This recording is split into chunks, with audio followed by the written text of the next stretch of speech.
There was a title card that I put at the beginning of the pilot of The Incredible Hulk, which said something to the effect of, "Within each of us oft times dwells a mighty and raging fury."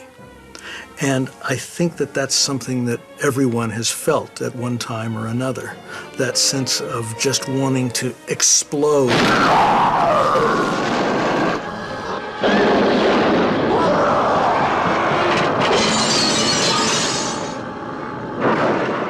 There's a visceral connection that people have to that feeling of anger. I think that's part of the original thing that people connected to. What I was anxious to do, though, was to connect people with the humanity of the leading character. When Universal first came to me with the idea of doing one of the Marvel Comics superheroes, Frank Price called me and said, "We've just acquired the rights to 5 of them. Which one would you like to do?" And I said, "Gee, none of them, Frank. I just don't connect to people in spandex and primary colors." And my wife, Susie, had given me a book, and I was in the middle of reading it. And this is Victor Hugo's Les Miserables. The story of Jean Valjean being pursued by Inspector Javert and living life as a fugitive.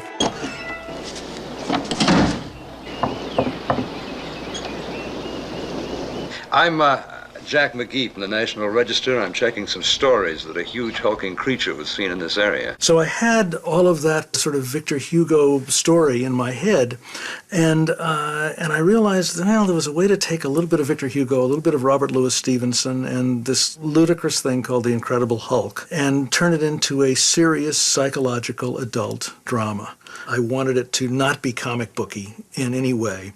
One of the first things I did was change David Banner's name from Bruce Banner. Why? Because the Bruce Banner thing is like Lois Lane, Peter Parker. It's all alliterative. It all harkens back to comic book roots. And I was trying to do everything I could to get the show away from comic book roots and that kind of feeling. The show had to live in the real world. I fought endlessly and unfortunately lost the battle about the color of the Hulk. I called Stan Lee, who was a wonderful guy, and I said, "Stan, what is he, the envious Hulk? Why is he green? Is he the jealous Hulk? I said, when people are angry, they get red with rage, the color of rage is red. He would be flushed with anger. And also, P.S., of course, it's a human color. Green is not. So I was anxious to try to pull it that way. And Stan said, well, why we made him green was because he started out gray, but the printer couldn't make a good gray, and they thought he could make a pretty consistent green, so they said, we can make green, and I said, okay. And I said, gee, Stan, that's really organic, And I couldn't win that battle, so the Hulk unfortunately had to remain green. There was no green makeup available, and we finally found some in Germany, and it was grease paint as opposed to the pancake makeup that people use most generally in film and television. The difference is that grease paint is waterproof, which is nice if you happen to be in the water, but it also is grease, and it comes off on everything. I have sweatshirts upstairs that still have smudges of green where I bumped into Lou Ferrigno, 30 years ago, and everybody on the crew, I guarantee you, has clothes that are like that. And it was a nightmare because Louis first had to get the prosthetic makeup put on that was designed by Werner Kepler, and then he would have to get the green makeup on top of that, and then he would get this wonderful wig that we never got right. I was always so frustrated at no matter what we it ended up looking like a fright wig, And then he had to get the body makeup, which took 2 people, half an hour, 45 minutes to put on every day, and that long to take off. And he had to be cleaned up between each take, and it came off in his dressing room. His whole inside of his motorhome was completely covered in plastic because we had to be able to hose it down every night and start over the next day. But from the standpoint of the actors, doing the Hulk was great. Bix was there, was prepared. There was never any of that "I'll be in my trailer" nonsense. And Louis it was his first gig, so he was anxious to be there and really do the best he possibly could. Bix and Lou were not on the set together a whole lot of the time because generally they would overlap. Bix would come on into a scene in the morning and take it to the point where he would reach a Hulk out, and then Louis would take over, and Bix, of course, could go home because we didn't need him for the rest of the day. In season 2, I think we really hit our stride. Married was a very strong opening piece for us to start with, and Bix and I looked long and hard to find the right woman to play opposite him. And we had seen some film that Marriott had recently done. Her agent sent her the script, and Marriott said, I don't want to read anything called The Incredible Hulk. I'm really very sorry. Her agent said, "Read it, this is your Emmy." And Marriott read it and went on, of course, to win the Emmy for Best Actress in a Drama Series. Oh, my God. A friend of mine was a psychologist who was doing hypnotherapeutic work on people with cancer. He was actually using hypnosis to help people control their cancer. And I realized, wow, this is great. I can put Bill Bixby under hypnosis and go inside his mind. And for the first time, I can have Bix and Louis in the same frame.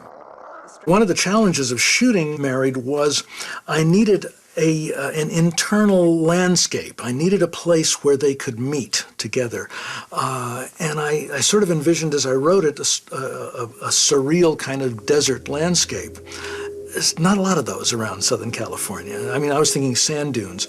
And then we discovered this area near Brawley, just north of the Mexican border, which is a small state park, which is indeed sand dunes. I got down there in the morning to shoot, and Ed Jeffers, my location manager, came up to me and said, "Kenny, we have a real problem. There's a man here that says we can't, it's his land and we can't film on it." And I said, "What are you talking about? This is a state park. He can't." They said, "Kenny, I'm telling you, he's livid. He tells us we cannot film here." I said, "Well, Ed, talk to him. You're the location manager." And he said, "No, please, please come talk to him." So I reach the edge of the sand dunes and I look out and I see this guy riding toward me, dressed in Arab robes, and he's waving this scimitar and he's riding on a donkey, coming toward me over the sand dunes, shouting, "Get off my land! No filming on my land!" And I'm going, what the? And he gets closer and I realize that it's Bob Steinhauer, who was my unit production manager, producer on The Incredible Hulk, who had decided that this would be a funny way to welcome everybody down to Brawley. And none of the crew will ever forget the visit by the Ayatollah Steinhauer. Looking back on the Hulk, and it is something that I look back on very, very fondly because we did some really extraordinary work. It's very hard to do an episodic television series and have every single episode be as good as it possibly can be and as good as all the others. Certainly you have some that are just not as good no matter how hard you work. But for the most part, our batting average was really good.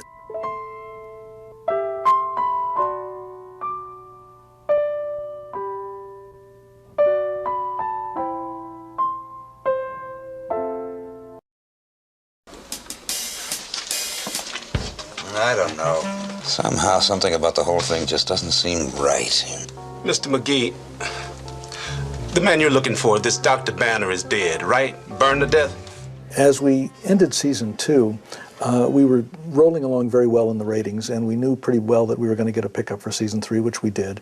So we went into season 3 with a sense of what could we do that was going to build off of everything that we'd done already, but at the same time might move us into some different ground.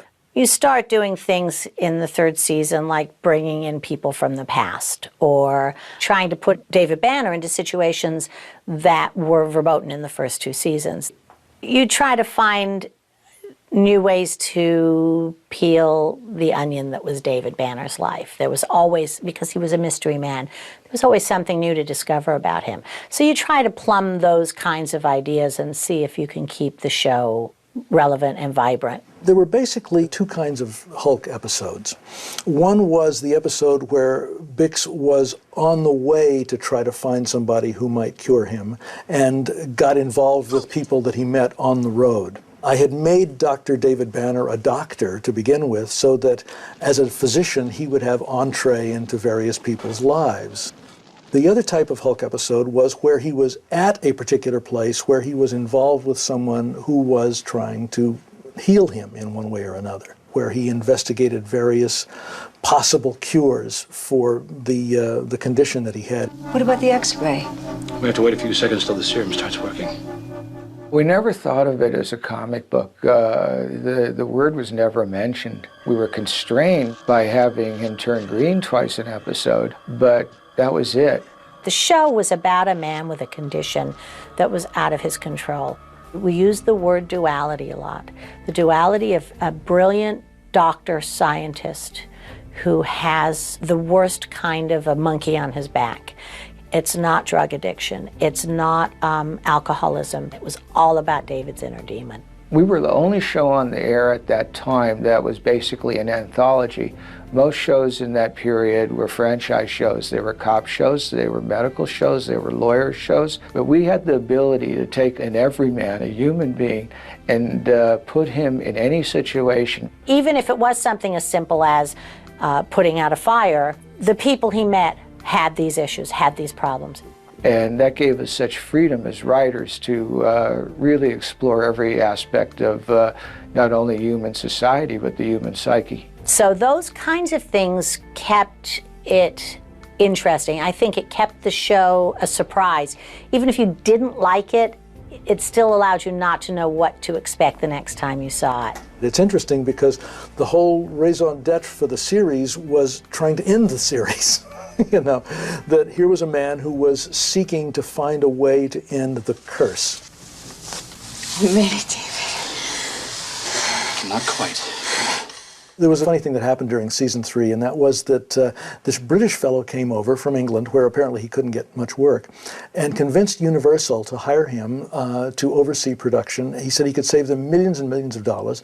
Universal bought into his proposal, and they hired him. At that time, Universal had something like 20 shows going or 18 TV shows going at the time, so, we were just one of many, but we happened to be a very successful one. And we were not an inexpensive show to do. This British fellow began calling all the producers on the lot. He called me and said, listen, Kenny, from now on you have to produce The Incredible Hulk exactly for the license fee, exactly for what CBS is paying us per hour for the show. The Hulk budget was around $600,000 or $700,000, and I said, okay, no problem. He said, oh, that's great. And I said, now, are you going to call CBS or am I to tell them that there'll only be one Hulk out per show instead of 2? He said, oh, no, you have to do exactly the same show. And I said, can't be done. We never did a show with one Hulk out, and I think he took the stance, if you want one Hulk out, why don't we not have any, and let's just walk away from it. He said, well, no, you must do it. I said, I can't. It physically can't be done. He said, well, then are you saying you won't? I said, I'm saying I can't do it. He said, well, then you're suspended. I said, okay. All of the producers I discovered on the lot were going through this exact same circumstance, and pretty soon the English guy went back to England, and we went on doing the shows the way we'd always done them, and everybody was happy. Kenny was very, very cost-conscious, as well as being creatively aware and not compromising what he had started with. There's a wonderful photo of Bix and me that was taken on the set. That was the very first day that Bix had ever had the white eyes in. We put them in to test to see how they would look. And I saw him walking down the hall toward me with those white eyes in. That was the key moment when I really knew that we really had something, because seeing Bill Bixby with that altered persona, I knew was just going to reach out and grab an audience by the throat and not let go of them. The demographics were interesting. Our largest audience was adult women, and then adult men, and then teens, and lastly, kids. And it wasn't because I set out to pander to a female audience. It was just, that's the way we wrote the show. I have to be honest, for my very first job, I was way too excited to think about things like demographics. I really was. I was writing for me. I was writing what I wanted to see. If I were going to, watch this show, what stories did I want to see? That's what drove me. Sure, the young kids sometimes would tune in to see the big green guy crash through the wall, but what happened was very quickly the adults in the household saw, wait a minute, there's something else going on here. This is a real drama. This is a little morality play. This is a character that I want to know more about and be involved with. We were also not in a great time period. Friday nights and Saturday nights are notoriously the dumping ground for television shows. It's very hard to get an audience because so many people go out on Friday and Saturday night. But we managed to find the audience and to hang on to them in that time period. That was also in the days of the 8 o'clock hour being the family hour. In spite of the fact that the creature never hit anybody, it was still the violent show because, Louis was picking people up and throwing them or pulling the rug out or slinging them aside or something. And so there was a lot of property damage going on. So I specifically said, we got to be a 9 o'clock show. I don't want to try to have to fight the rules of the 8 o'clock family hour. I mean, nowadays at 8 o'clock you can put on eviscerations and nobody cares, But in spite of that, we did very well at 9, and it was a good time period.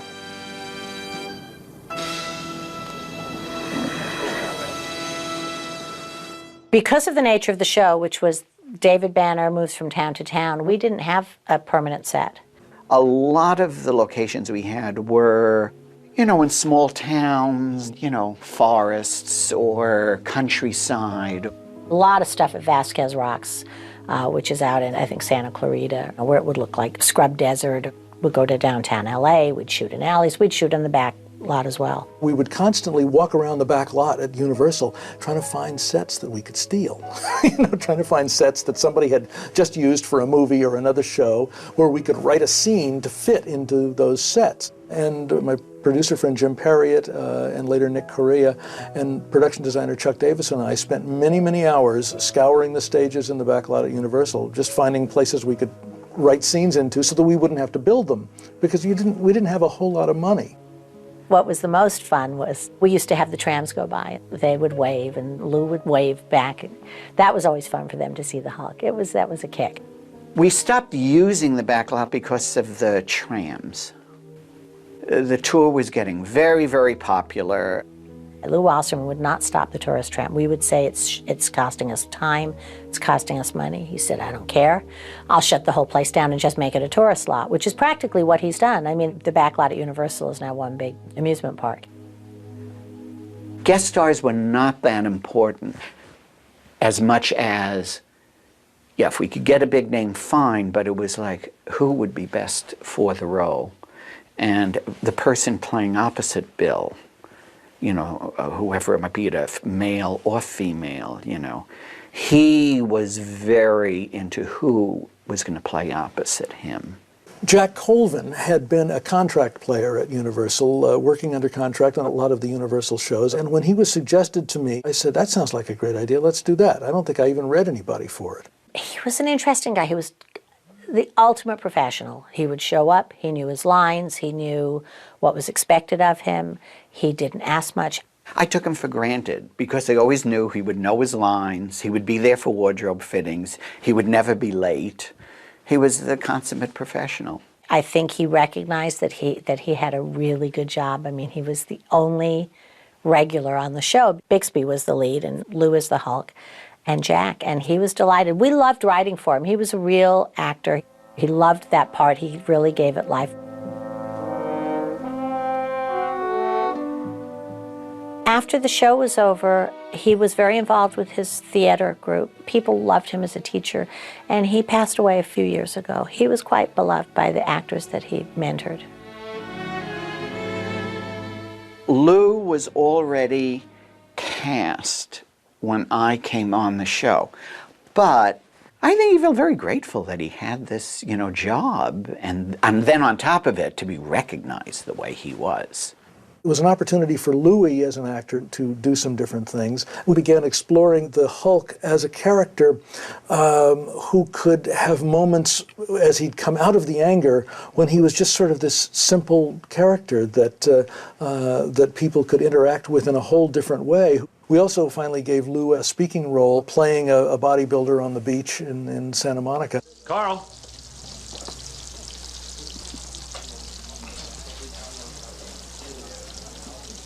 You just get here? Old man yelling at you again? Small lunch crowd. It was so incredible to watch the bravery of this man who had learned to speak by reading lips. And so, but he transcended that. It was more than just that technical accomplishment, because he also became an actor as well. This isn't a suicide, this is an execution. The power of the creature has gone beyond the courts. I must be the judge and the jury. I was very anxious to cast exactly the right person in the leading role. I needed someone who would bring an adult following to it, who was a serious actor, and who would not be thought of as being in something that was anything other than first class. And Bill Bixby was my first and only choice.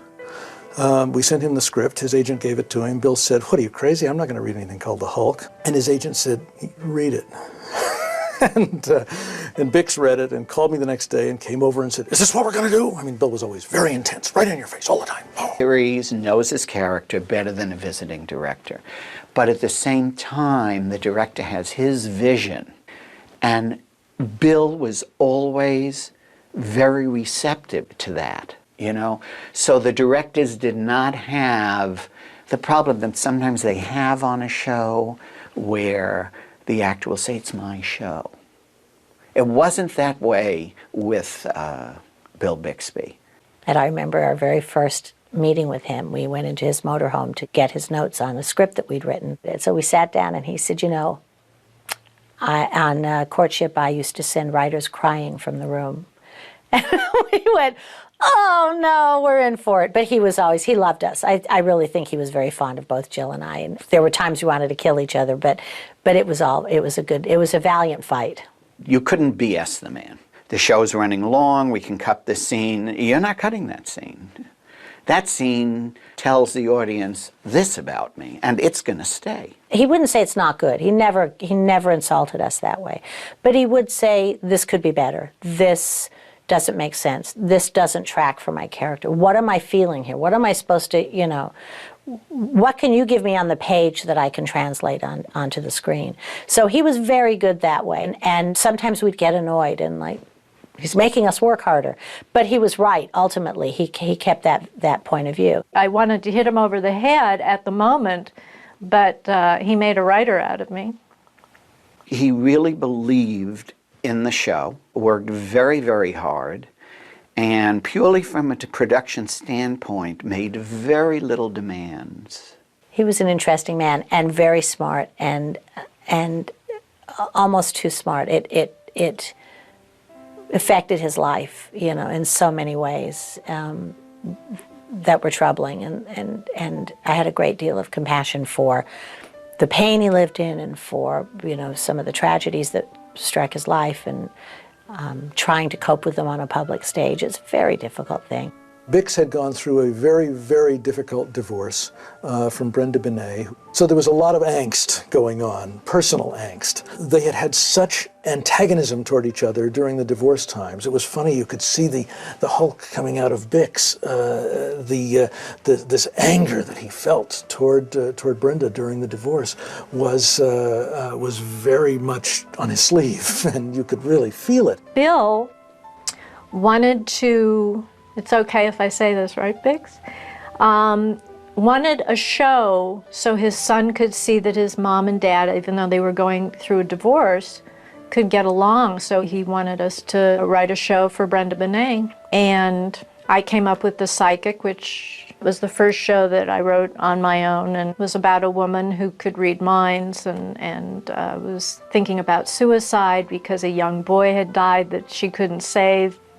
Season 4 came the real tragedy when Bix's 6-year-old son, Christopher, died unexpectedly. And then Brenda killed herself out of guilt, and that one was such a glaring, bizarre set of circumstances that everything else pales in memory. Goodbye, David. You be good to yourself. It was interesting because after the death of Christopher and then the death of Brenda, that anger, of course, was sort of dissipated. And yet still, Bix was such a consummate actor that he could always go to wherever he needed to get to give you the performance that you needed. He would laugh to me sometimes and say, which eye do you want me to cry out of? You want the right eye or you want the left eye? Because Bix was able to do that. But ultimately it all came from a wellspring of talent that was deep within him that really showed itself all the way through the series.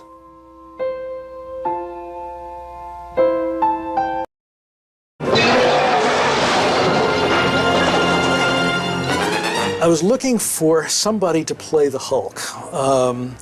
We talked to Arnold Schwarzenegger.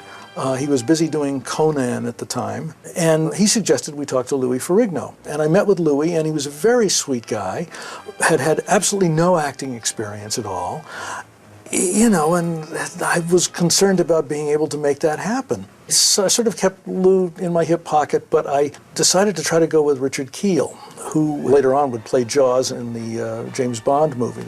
Dick is 7'5", is massive, and is an actor.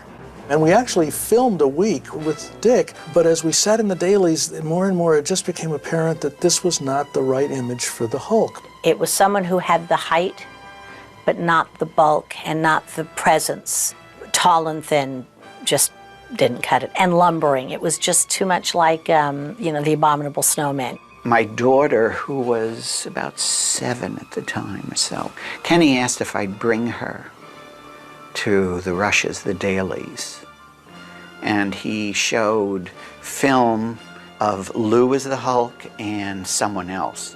And he wanted her opinion. And she liked Lou better. I don't know. I'm sure that's not the only reason he got the job. Lou didn't have the height, but Lou had the bulk. And Lou had the eyes. He had very sweet eyes, even though we had to put white contacts in them. And he had a gentleness about him. So you paint him green and you put on the prosthesis and you do all that stuff, but there's still a quality that comes through from him. I went back to Lou and I brought him in and we did some improvisation stuff together to try to see if I could get a performance out of him. And he did okay. Not great, but okay. But Louis was an impassioned guy that I felt had the inside stuff to make it happen. I mean, here was a kid that had made himself into this, hugely amazing muscle man. And I got to thinking, well, if he's got the inner strength and fortitude and passion to do that, then I bet I can make this work.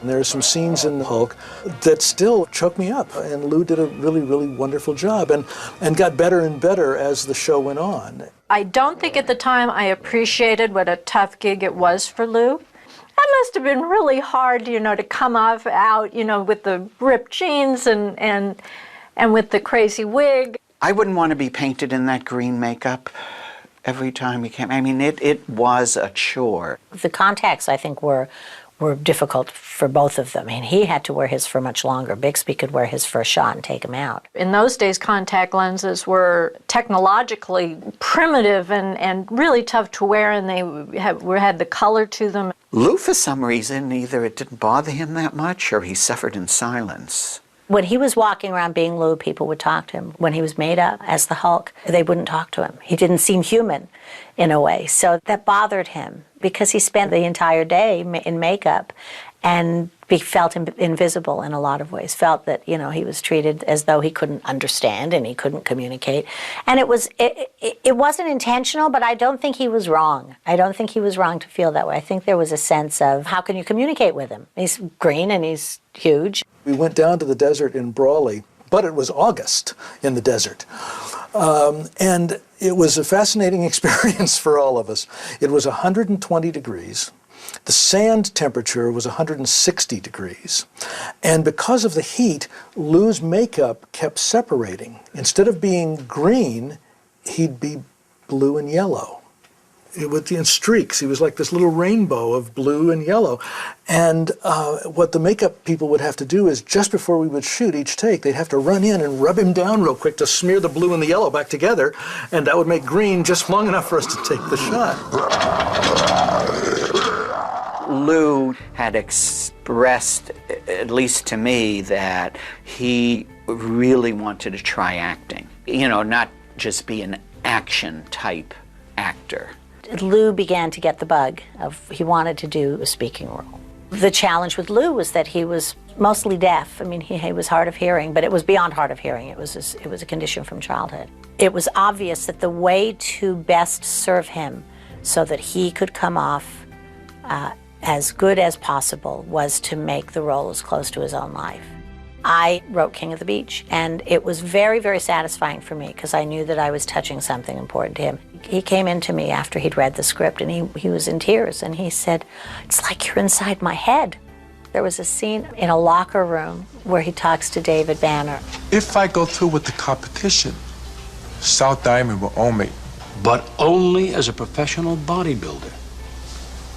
It was really lovely, and I'm very, very proud of it, and I was proud of him.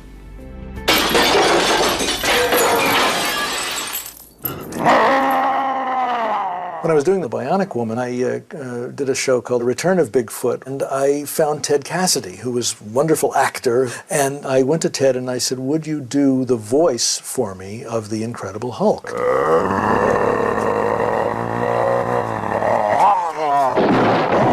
I needed a deep voice, and on the dubbing stage, we made it even deeper by changing the pitch so that it went even lower than Ted. And at the same time, I said, Ted, would you narrate the main title for me as well? Dr. David Banner, physician, scientist, searching for a way to tap into the hidden strengths that all humans have. Then, unfortunately, when Ted was 46 in 1979, he died. And I remember them asking, do you still want his voice in the main title? And I said, absolutely, don't change it. And we kept it throughout the run of the series. And my friend Charlie Napier, who is an actor whose face you would recognize in an instant, a wonderful character actor who's also got a very deep voice, Charlie came in and did the Hulk for me after that.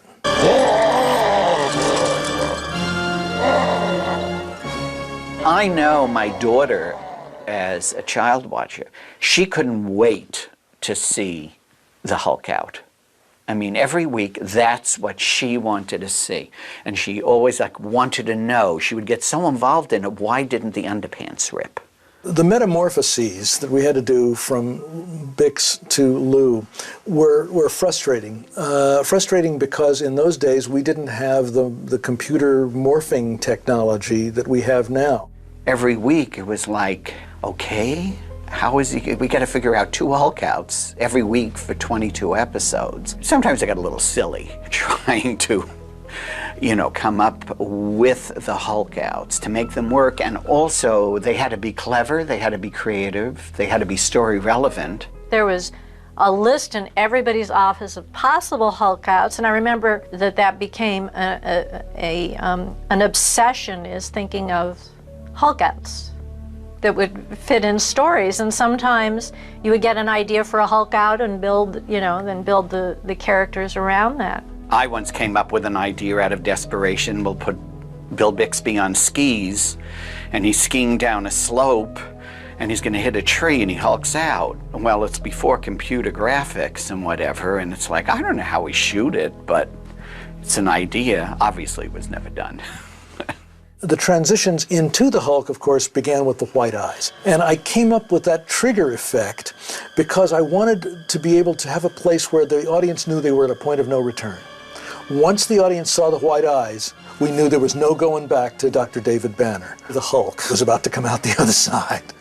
And part of the reason I did that was because it gave me the dramatic ability to see the white eyes and then to have Bixby get thrown in a closet. And we knew who was coming out of the closet, but we didn't have to see the whole transition. There were other times when we wanted to see the physical transformation from small, meek Bix into great, big, beefy Lou. We tried all kinds of different things, and finally I said, look, I think the thing to do is just to get shirts that are too small for Lou and squeeze them tight on his back, weaken the fabric, so that as Lou tightened up, we could make that rip go up his back. And then we would look for different ways to do it. I remember throwing challenges to the associate producers and the insert crews where we'd write things like, his feet expands out of his shoes. Well, how do you do that? I'd go, I don't know, you figure it out. And sometimes it worked and sometimes it didn't. So the transformations were something that the audience always watched for, but which we as creators always tried to duck as much as we could, because really I just knew that I couldn't do them as well as I'd like to. I mean, nowadays, of course, with CGI and morphing technology, it would be so easy to do it.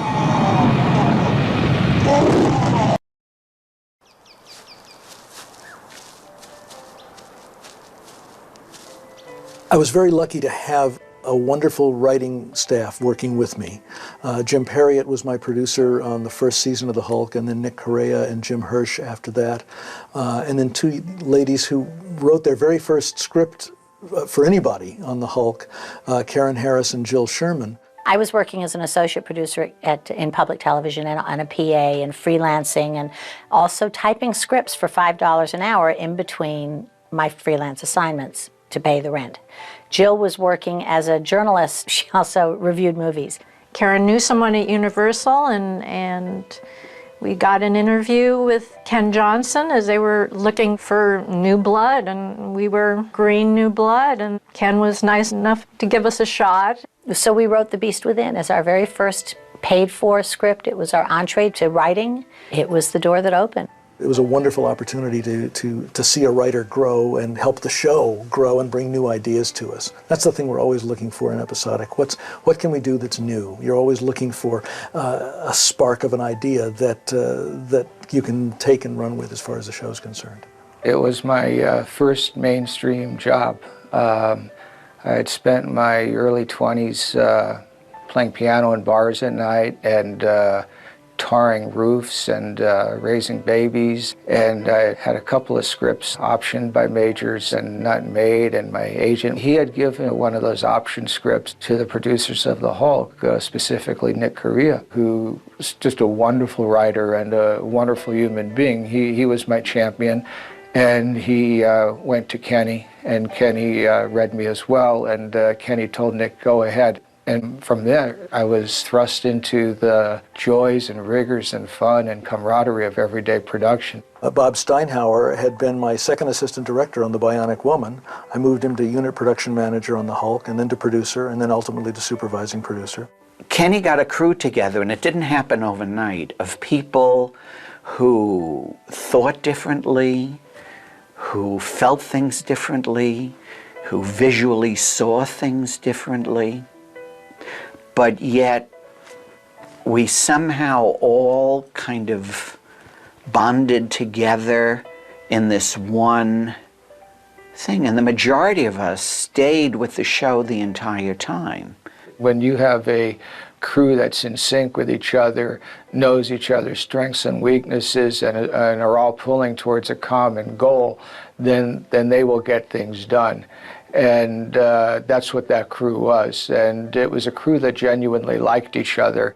As story editor, I was on the set quite frequently making changes, making cuts, either for production or for artistic reasons. And everyone adapted very, very easily. We all were endowed with a lot of freedom to put our own voices into the one common voice of the show. There was another factor that was also really important for the Hulk's success, and that was the visual look of it. I didn't want it to look like normal Universal television fare. I wanted it to have a real cinematic quality. And I looked at a lot of work from a lot of directors of photography. So I was lucky enough to find a young guy named John McPherson, who had been a lighting designer, lighting technician, a gaffer, for 13 years, and really came to cinematography from the standpoint of light. I remember when John first came in to interview with me, most people come in sort of bright and cheery to, try to get a job, and John was sitting in this sort of fetal position in this chair in my office, all curled up, and he was going, "Oh, Kenny, I'm an artist. I paint with light." And I went, "Oh, okay." I said, "This guy is too neurotic not to hire." They were on the air then. My friend Stephen Bochco introduced me to Harve Bennett, who was producing a show called The Six Misser that controlled the whole medium. The producer hired the writer, the producer hired the director. I said, "Stop, I'll take the job." Because I could then immediately hire myself to write and direct, which is what I did. Kenny is really one of the most incredible directors that I've ever run into. A man who is so familiar and comfortable with the grammar of film and also related so well to actors and had such a great sense of storytelling. He's just truly a great artist. And when he directed, no one said we can't do it, not out of fear, but out of respect. He wanted it. Somehow, we had to make it work. And we did. Just because he made us all feel very, very comfortable. I can't think of any shows that I don't think of him as directing and having a very pleasant way of making sure that his eye and his voice was gently overriding the machine.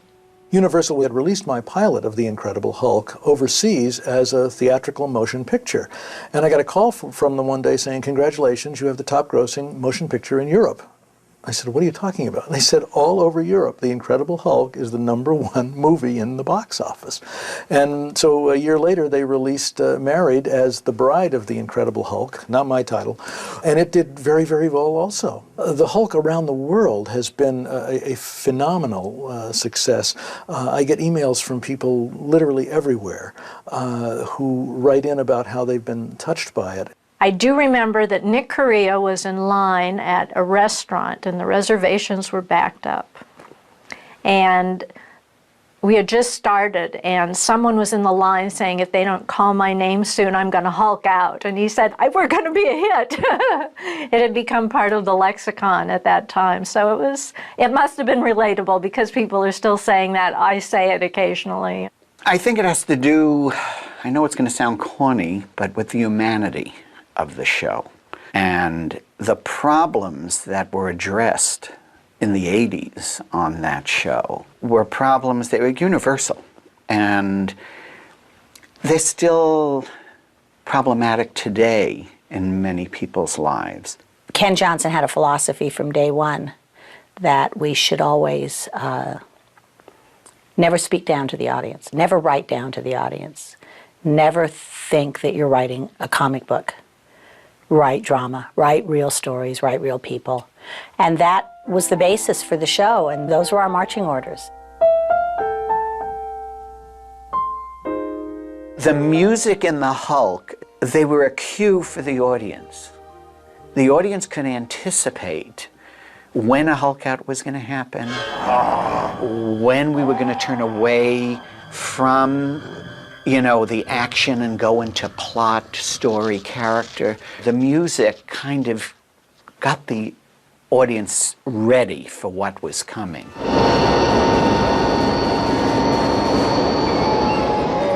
Helicopters really eat up a soundtrack. And so to have music going while helicopters are going is very difficult, because the music usually gets swallowed. And I said to Joe Harnell, who was my composer, Joe, you know what? Let's synthesize the sound of a helicopter blade, and let's make that, we'll use that instead of the helicopter sound effect. And you can make it in sync with the music so that the rhythm of the helicopter blade is also the rhythm of the music that we're doing, and we can balance it, everything. And then Joe said, what a great idea. He loved it because it would protect his music. And indeed, that's what we ended up doing. And if you listen carefully at the end of part 1 of Prometheus, you can hear that helicopter blade and how it's absolutely in sync with the music. It's because it's part of the music.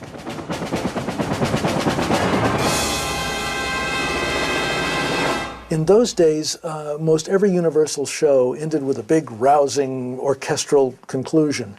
And Joe Harnell said, is that what you want for this? And I said, no. I said, this is a lonely man by himself. It ought to be a piece of music that is as poignant as we can make it without getting sappy, and that really plays into the pathos of this character. And so I said, Joe, it ought to be a solo piano at the end of the pilot and at the end of every episode. And that's indeed what we did. Joe Harnell's theme was touching because it really embodied the loneliness of David Banner so well. It was so poignant. The theme is deceptive in its simplicity. It's those 4 notes. People know it. I mean, it became really recognizable. I understand that for a minute there were like lyrics to it, but I can't. We used to make up our own lyrics. I think it was, I am the Hulk. I rip my clothes off. I mean, it's like that was the first 2 lines. And we used to sit there in post-production and just make up our own lyrics to the music. We loved it. It never failed to give you goosebumps. It never failed. And that was one of the things that you could count on, is at the end, he was going to be alone again. And it just was beautiful. Joe did a great job. The music is one of the things that people mention to me most often about when they think about the Hulk, and what drew them to it was the sadness that they felt for this wonderful, lovable, accessible character played by Bix, underscored by that simple musical piece that Joe wrote for it. And it's really sort of been a seminal experience in the lives of a lot of people who saw the show for the entire length of it. I don't remember an event or whether the ratings were terrible or why we were canceled. I just remember that it ended. I look back and isn't that funny? I just think of it as this fabulous 5 years, and I certainly remember the beginning, but I don't remember how it went down. Well, as I remember it, we were good. No one thought it was going to be over. And then we got word the show was canceled. The cancellation of the show did come as a surprise. There was a fellow named Harvey Shepard who ran CBS for about 20 minutes, but in that 20 minutes, Harvey decided that the Hulk was getting tired. I don't know why he decided that, because the ratings were still good. So if there was something going on, I was not aware of it. And I don't think any of us really were. I don't think Universal was. We had 7 shows in the can that we had not yet aired, and I said, Harvey, buy 6 more and you'll have a half a season. And that's 13 episodes. You'll really give it a run. Let's see. And I said, besides, I got a great idea for opening the 5th season. I said, I want to do a show where David Banner's sister, whom we had set up in one of the earlier episodes, is dying of a congenital blood disease. And the only thing that can save her is a transfusion from a sibling. Now, what happens when Hulk blood gets into somebody else? And I said, and I'm telling you, America will tune in droves. And no, he didn't think that was going to do much of anything. I was also frustrated because it didn't give us the opportunity to bring the show to a conclusion, which so many people write me about and have asked me about over the years. What would you have done? And there was no final show written. The lost episode does not exist anywhere. There was certainly an idea in my head to bring the series to a satisfactory psychological conclusion for the character of Dr. David Banner. It was important for me that he got to the end of his quest, that he found a cure, essentially. And unfortunately, because we were just summarily shuffled off, we never had the chance to do that final episode, which I think was a shame in a lot of ways. By accidentally ending open-ended was sort of a nice metaphor for his anger. But yes, I do wish we could have written an episode that had a bit of closure to it. I would have liked to have seen it go and end. And it's unfortunate it didn't, you know. And I think, you know, the loyal fans of the show, they got cheated, I think. But not because of us. I don't know that there would be a good way to end it. I think the ending is he's walking off all by himself, just like always. And you know that those stories continue to go on after we're off the air, that he's still out there looking for his cure.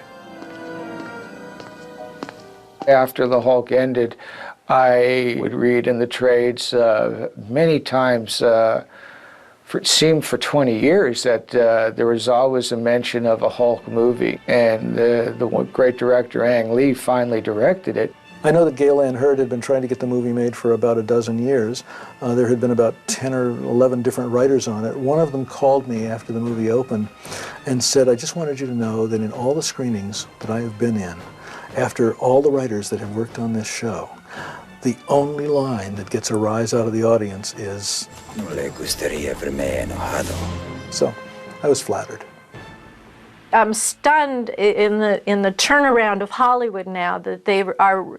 I mean, it used to be 30 years between you remaking a movie, and now they're remaking The Hulk with Ed Norton. If it weren't for Ken and Bixby, that I don't think we'd be contemplating a remake of the movie. And I think that the TV show is pivotal to the legs that it has. Told you I'd make it. We're all gonna make it. Just by virtue of the medium that television really brought it into everyone's everyday life. My greatest memory is being in that room for the first time with all of them and being scared out of my mind and having 6 or 7 people really make me feel, you know what, we don't know you really yet, and we don't know who you are, but we're going to give you a chance. That's my greatest memory. And it was the beginning of my adult life. I was 28, and everything in my life as an adult started then and came out of that. I look back with great fondness. I call it my college years, you know. Met the great love of my life on the set. I found a career through Kenny. Looking back, I treasure every single day, and it's my favorite credit. I do know that we all spend a lot of time, I've told Kenny this, what we call chasing the experience, that you remember it as so lovely. Even the tough times, even the hard times and the fights and all of that and the misunderstandings, you remember it as such a special time, and that you never duplicate it again. Looking back on the Hulk, it's very interesting because it was not a project that I had wanted to do to begin with. I didn't see it as being something I could do and do well with my heart in it. But once I hit on the idea, thanks to my wife Susie, of a little bit of Robert Louis Stevenson's Jekyll and Hyde, and I really saw that there was a way into it to mine the human condition and to do stories that were about what it was like to be cursed with something like this. I knew I was on the right track. Once I was lucky enough to get Bill Bixby to come on board to play the character that I had created, and for him to be supported by people like Louis Ferrigno and Jack Colvin and all the wonderful actors whom we worked with over the 5 years that we did the show, to be able to work with crew people like my cinematographer John McPherson, like Claude Riggins, my sound man, to be able to have such wonderful, talented people behind the scenes like my editors, George Ohanian, Bob Richards, Alan Marks, and Jack Schoengarth. The hundreds and hundreds of people that worked on the Hulk have to share in the success of it with me. And it is something that I look back on very, very fondly because we did some really extraordinary work. It's very hard to do an episodic television series and have every single episode be as good as it possibly can be. Certainly you have some that are just not as good no matter how hard you work. But for the most part, our batting average was really good. And it was because of the team that I had been lucky enough to put together, particularly the writing and the producing team that worked with me over the years. All of those men and women who brought all of their talents to the Hulk are the reason that it was so successful, and the reason that I can now look back at it with such fondness and such gratitude and such joy at having been a part of it.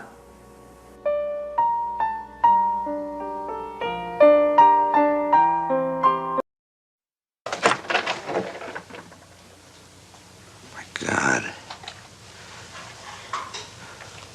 Banner. You're alive.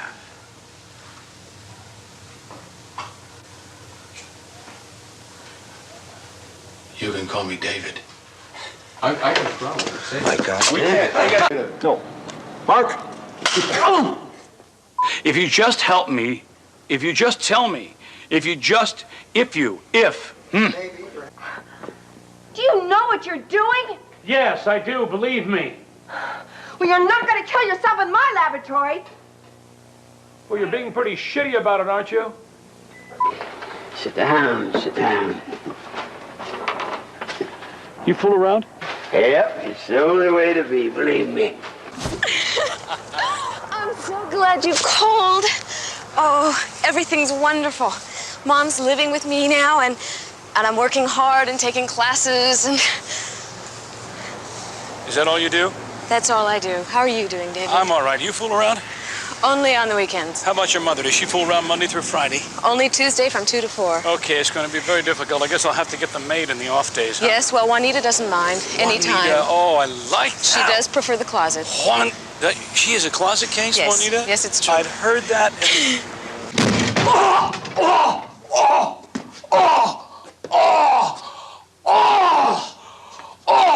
Or sorry, you and your Indian birth control.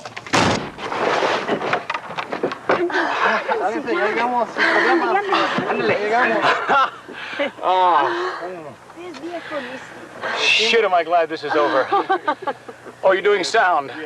And Hear the tram behind me clearly so that we can loop it to the other profit-making organization for this company. Keep going. Well, here you go, my dear.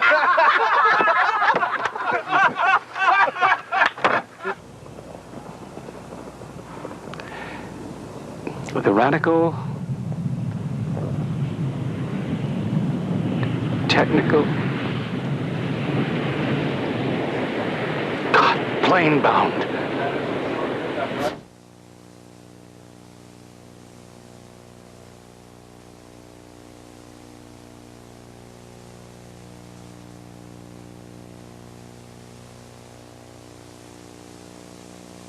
God, if only there was an older, really horny nurse here. Pardon me. I'm looking for Heidi. She's on a break, probably at the cafeteria. You another doctor? Another doctor? She's dated half the medical center.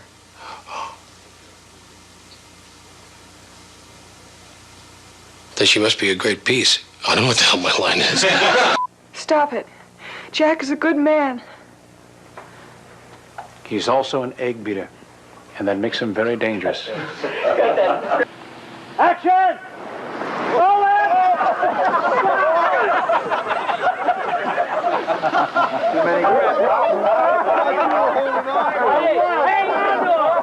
Thank you.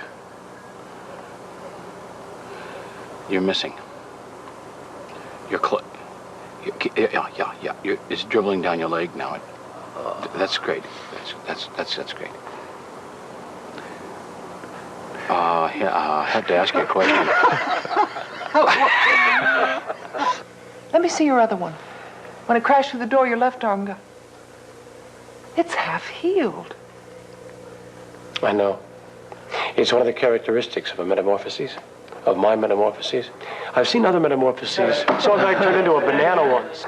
It's metamorphoses of a change that happens inside my body. I had an overdose of radiology. It was actually radium treatment. I was in chapter 1 of this story.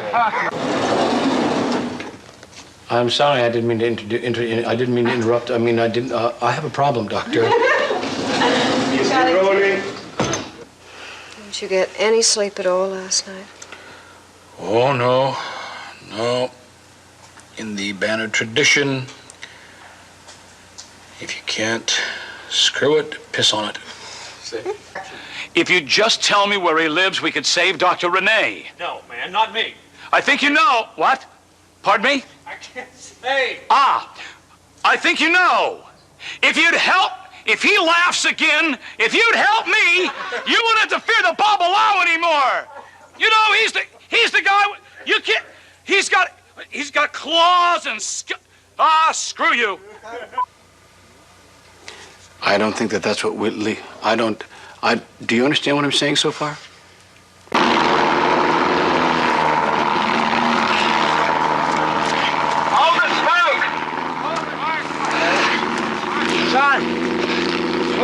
It's a road. Yeah, I'll lay your eyes. It's the road to Eden. What fucking road, Jack? Down. There. That road! Hey, Mark. We couldn't even find you! Is it hard to drive? Oh, look out! Oh. Ed Margaret. Not yet. Hi. Close the door. End of series. When David Banner met Maggie Shaw, it was the love they'd both been looking for. But she didn't know his secret. She didn't know that his danger would become her danger. Their life together was threatened. And David Banner had been pushed too far. You wouldn't like me when I'm angry. He's mean and green, and after 6 years, the Hulk will face his greatest challenge ever. Because this time, he's fighting for love. Bill Bixby and Lou Ferrigno are the Incredible Hulk in The Incredible Hulk Returns. David Banner wanted to end the running. He wanted to live in peace. You have to stop someplace. But once again, they made him angry. Maybe angry enough to kill. Maybe I belong in a cage. Now imprisoned, he will struggle to hide the fury buried within him.